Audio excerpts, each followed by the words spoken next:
اور کچھ بھی ہو جائے تقامت آثارہا وخیفت آثارہم، فرمایا چاہے زمانہ تقامت آثارہم وخیفت آثارہم، چاہے زمانہ مدت معید صدیاں گزر جائے، چاہے مرور زمانہ سے حالات بدل جائیں، فرش تبدیل ہو جائیں، دیواریں تبدیل ہو جائیں، علاقہ بدل، زمین بدل گویا کہ زمین پرانی ہو سکتی ہے، آثار بظاہر مٹ سکتے ہیں، برکت نہیں مٹ سکتی۔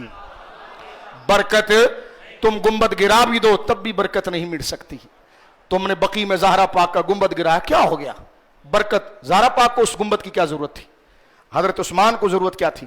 لیکن وہ برکتیں کوئی ختم نہیں کر سکتا۔ اللہ رب العالمین غوث اعظم کی اس بڑی 11ویں شریف میں ہماری حاضری قبول کرے، اور اللہ رب العالمین اپنے فضل سے اپنے محبوب کے صدقے ہمیں اس ذکر کی نسبت کا حصہ عطا فرمائے، کیونکہ ہم نے صرف اللہ کو خوش کرنے کے لیے کیا ہے، کیونکہ ان کی محبت سے اللہ کی محبت تازہ ہو جاتی ہے کہ جب یہ اللہ کے بندے ہیں، ان کی یہ شانیں ہیں، تو رب کی شان جس نے یہ شانیں ان کو بخشی ہے وہ قادر مطلق کتنی عظمتوں والا ہے۔ اللہ تمام کی حاضری قبول فرمائے۔ بالخصوص ہمارے خاص کچھ مہمان دور دراز سے آئے ہیں، کینیڈا سے سفر کیا، ملتان پہنچے اور ملتان سے پھر آج کے پروگرام کے لیے آئے۔ میں ان بزرگوں کا بہت شکریہ ادا کرتا ہوں، ان علماء کا بہت مشکور ہوں۔ اللہ ان نیک لوگوں کے آنے کے صدقے اس محفل کو میرے اور آپ کے لیے ذریعہ نجات بنائے۔ گفتگو مزید کرتے لیکن آگے وقت دیا ہوا ہے۔ اللہ رب العالمین آج کی اس مجلس کو قبول کرے، جنہوں نے لنگر اور نیاز کا اہتمام کیا ہے، اللہ ان کے رزق میں برکت عطا فرمائے۔ حاضران محفل کے تمام مقاصد کو غوث اعظم کے صدقے، بیماروں کو شفا عطا فرمائے، پریشان حال کی پریشانی کو دور فرمائے، بے روزگاروں کو حلال روزی عطا فرمائے، ہمارے ماں باپ کی اللہ مغفرت فرمائے، عالم اسلام پر اللہ فضل فرمائے، اور اولیاء و صالحین کے ساتھ ہمیں دلی تعلق اور تمسک عطا فرمائے۔ وآخر دعوانا الحمدللہ رب العالمین۔